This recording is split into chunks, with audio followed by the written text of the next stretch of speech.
Bonjour, bienvenue de retour sur le plateau opéré par le Media Lab en direct de l'Open Lab, la journée de la recherche à l'Université catholique de Lille. Journée au cours de laquelle vous avez le plaisir, le privilège de rencontrer nos chercheurs, ceux qui travaillent sur plein de domaines de recherche. À l'image d'Émilie Duvivier, donc vous êtes directrice de recherche à ES-Lille, l'école des sciences de la société à l'Université catholique de Lille. Vous avez réalisé une thèse en sociaux sur les jeunes migrants isolés.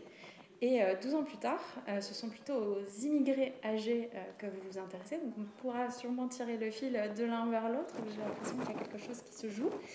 Alors la crise sanitaire engendrée par la pandémie de Covid-19 a lourdement fragilisé les personnes vulnérables, parmi lesquelles les personnes âgées, et qui sont d'ailleurs qui ont été davantage susceptibles de mourir ou d'attraper une maladie grave du fait de l'infection par la Covid-19. Qu'est-ce qui, au sein de cette population qui était déjà considérée comme fragile, vous a poussé à porter comme ça le viseur sur les personnes spécifiquement et âgées et immigrées? Okay. Merci pour cette belle question qui permet en effet de pouvoir donner une visibilité à ce public, puisque les personnes âgées immigrées, c'est un public dont on parle peu, qui sont présentes depuis de nombreuses années en France, qui correspondent aussi aux premiers âges de l'immigration en lien avec l'immigration de travail. Et ce sont des personnes qui ont vieilli, qui ont eu des conditions de travail difficiles, donc qui sont arrivés en France souvent pour exercer des métiers pas ou peu qualifiés, qui ont vécu dans des habitats précaires. Donc là, les personnes que j'ai rencontrées, c'était des personnes qui vivaient aussi en structure, donc c'est les anciens foyers de travailleurs migrants qui se sont eux aussi transformés pour répondre aux évolutions du public. Et puis un public qui, au fur et à mesure, tend à devenir plus minoritaire dans ces structures. Et donc, ce qu'on a pu observer, en effet, c'est que ces personnes qui étaient quand même déjà invisibles, largement marginalisées et précarisées, l'ont été d'autant plus dans le contexte de la Covid. Alors, comment ça s'est manifesté? C'est-à-dire que c'était un accès moindre à des solutions, des soins, un accompagnement du cœur. C'était des conditions d'habitat, vous l'évoquiez, qui étaient peut-être aussi inadaptées. C'est tout ça? Il y a plusieurs choses. Donc les personnes que j'ai rencontrées habitent dans des résidences sociales. Donc ce sont des espaces collectifs avec des chambres individuelles et d'autres espaces collectifs partagés qui peuvent être notamment la cuisine. Donc il y a toute une organisation collective de ces structures qui s'est mise en place. Donc dans le contexte de la Covid, il y a eu en effet les règles de distanciation. Là où la solidarité, alors c'est quand même exprimé, et heureusement ça a été un rempart aussi contre une solitude qui a été exacerbée dans ce contexte-là, mais là où il y avait une habitude aussi de vie communautaire dans ces structures, ça a été réinterrogé, en tout cas, voire empêché dans le contexte de la crise sanitaire. Donc il y a eu en effet énormément de solitude. Ce qui a pu être aussi mis en évidence, c'est la question des difficultés administratives. Donc des personnes qui, pour certaines d'entre elles, en tout cas pour nombre d'entre elles, parmi celles que j'ai pu rencontrer, maîtrisent peu le français. La lecture, l'écriture. Et donc, certaines d'entre elles ont été aussi coincées au pays. Donc, avec de ce fait un renouvellement des démarches liées à l'accès aux droits qui n'a pas pu se faire. Et donc, avec des droits qui ont été coupés. Donc, toute une nécessité aussi pour les travailleurs sociaux de pouvoir réactiver l'ouverture des droits. Mais malgré tout, il y a eu des conséquences extrêmement difficiles en termes d'accès à la retraite. Énormément aussi ça, c'est un élément que j'ai découvert, c'est que ce sont des personnes qui, pour certaines d'entre elles, ont encore continué de travailler. Donc, elles se présentaient d'ailleurs à moi dans les entretiens en disant qu'elles étaient commerçantes. Il n'y avait plus de marché à ce moment-là. Donc, plus de possibilité d'avoir des compléments de revenus pour des personnes qui avaient déjà une toute petite retraite et que cette petite retraite continuait d'être envoyée à la famille, au pays. Donc, voilà, il y a eu vraiment une dégradation des conditions de vie socio-économiques, une situation de solitude aussi importante. En effet, vous parlez de la santé. C'est des personnes qui ont développé aussi des pathologies chroniques avec un rendez-vous, des rendez-vous médicaux avec un suivi nécessaire. C'est aussi pour ces raisons que pour certaines d'entre elles, elles ne retournent pas au pays, même si la question du retour fait toujours partie aussi des questions en lien avec l'immigration. Mais là, les rendez-vous ont été annulés, reportés, et ça a en effet contribué à fragiliser beaucoup la santé de ces personnes. Et alors du coup, je traçais une logique, mais peut-être que c'est plus nuancé que ça, mais entre votre travail de thèse et cette recherche que vous faites aujourd'hui, est-ce que voilà, c'est aussi une réflexion qui vous est parvenue justement parce que vous aviez fait ce travail de thèse auparavant? Pas vraiment. Alors, c'est pas en lien avec la thèse, c'est plutôt en lien avec le réseau de recherche, qui travaille autour des questions de migration et de travail social. Par contre, ce que je trouve extrêmement intéressant, c'est que là, ce sont les anciens migrants. Les mineurs non accompagnés, tels qu'on les appelle aujourd'hui, font partie des nouvelles migrations internationales.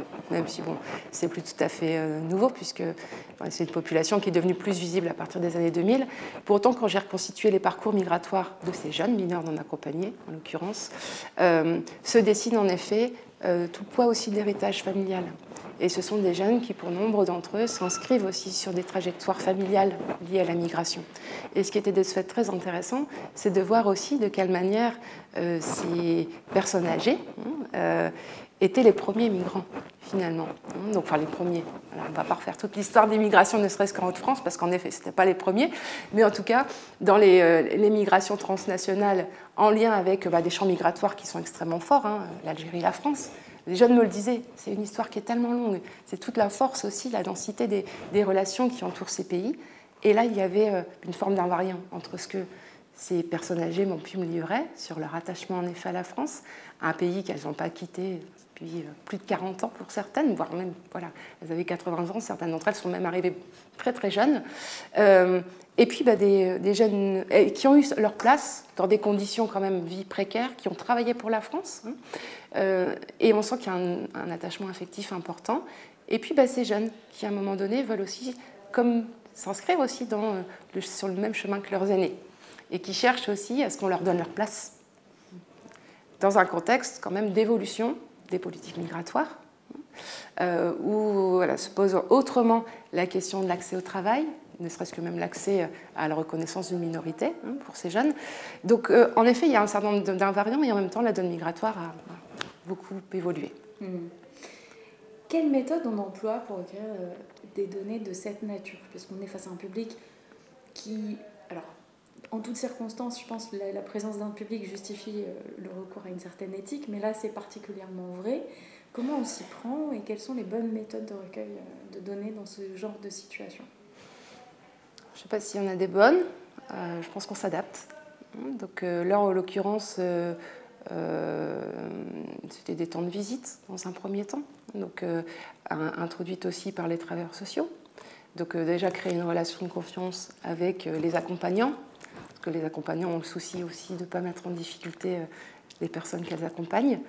Donc il y a déjà ce premier temps aussi où chacun apprend à se rencontrer, et puis après petit à petit de pouvoir aussi prendre le temps de cette rencontre avec des personnes et puis de faire attention en effet aux questions qui ne doivent pas être trop intrusives, où on prend le temps d'essayer de poser suffisamment de questions aussi ouvertes.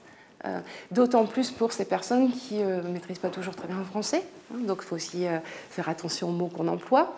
Avec certaines d'entre elles aussi, j'ai fait des entretiens avec les voisins, qui étaient de ce fait des interprètes, mais très intéressant parce que de ce fait, on était plutôt dans une forme d'entretien collectif, parce que le voisin parfois participe activement à l'entretien, mais ça donnait aussi à voir de la densité des relations qu'il pouvait y avoir au sein de ce collectif.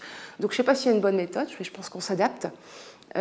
Auprès des mineurs non accompagnés, c'était un peu différent aussi, parce que pour certains d'entre eux, ceux que j'avais rencontrés, vivaient en squat à Bruxelles, donc là il y avait aussi beaucoup d'observations participantes, mais les deux, finalement, ce qui est commun, c'est qu'il faut prendre le temps.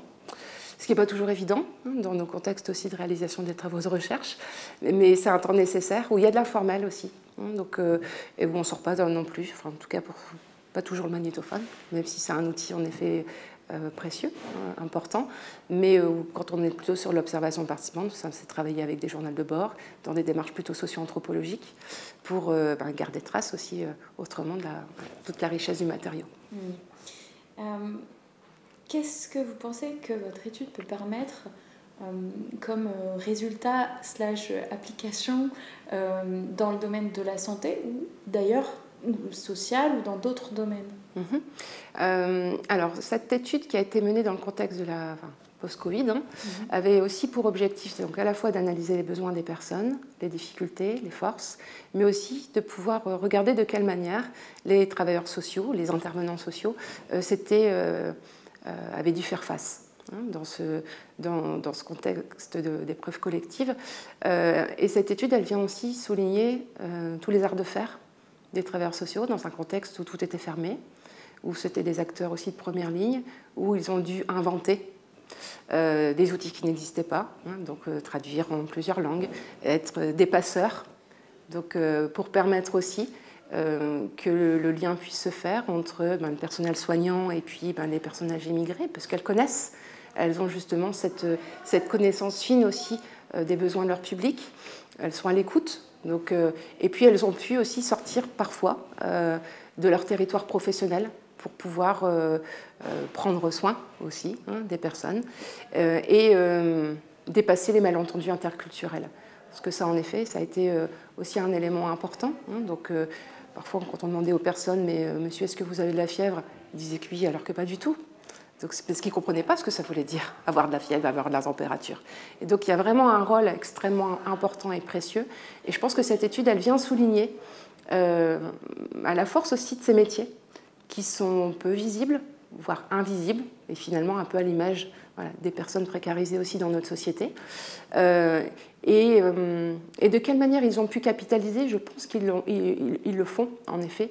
Ça peut sembler... en tout cas, jusqu'à présent, les travailleurs, avant le Covid, tous les travailleurs sociaux, en tout cas dans ces lieux que j'ai visités, n'étaient pas équipés d'outils, ne serait-ce que d'avoir un téléphone portable, pour pouvoir aussi être plus encore dans une démarche individualisée avec les personnes. Bon, là, par la force des choses, les équipements ont dû être modifiés.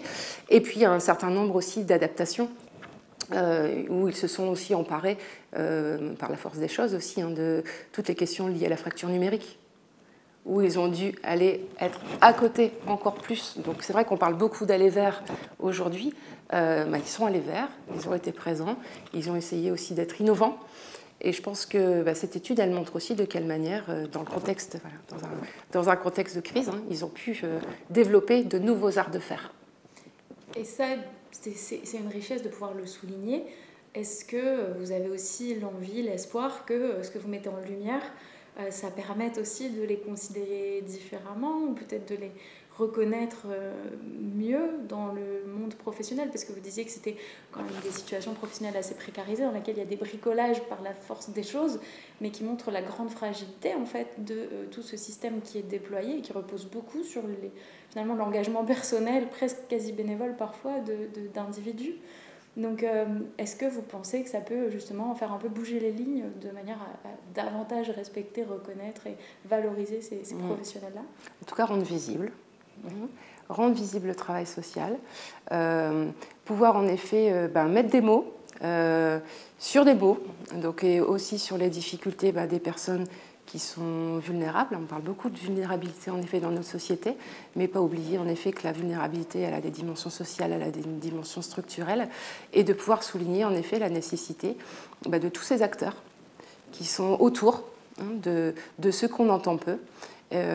Donc oui, participer en effet à souligner l'importance de ces métiers, à leur reconnaissance, et ça je pense que c'était un élément aussi qui était partagé dans les entretiens, c'est par ces travailleurs sociaux qui sont alors en demande de reconnaissance. Je pense qu'on l'est tous, voilà, chaque individu l'est, mais en tout cas de pouvoir en effet être reconnu par rapport à la qualité du travail qui peut être mené, et puis aussi aux moyens qui sont aussi concédés, donc, pour pouvoir soutenir ceux qui ont parfois plus grand-chose. Eh bien, merci beaucoup, Émilie. Avec votre interview s'achève pour nous, le Media Lab, la réalisation de tous ces directs depuis l'Open Lab. C'est un Open Lab qui était consacré au thème de la vieillesse, du vieillissement. Donc là, vous êtes vraiment en plein dans le sujet parce qu'il y a cette vulnérabilité parmi d'autres. Alors, vous le soulignez, on peut être vulnérable et développer par ailleurs des forces de sa vulnérabilité avec une certaine résilience. En tout cas, j'espère que toutes et toutes, vous avez passé un moment agréable en direct donc, de ces différentes interviews ici à l'Open Lab et qu'on vous retrouvera sur la 4e édition. Merci beaucoup. Merci à vous. Merci beaucoup. Merci.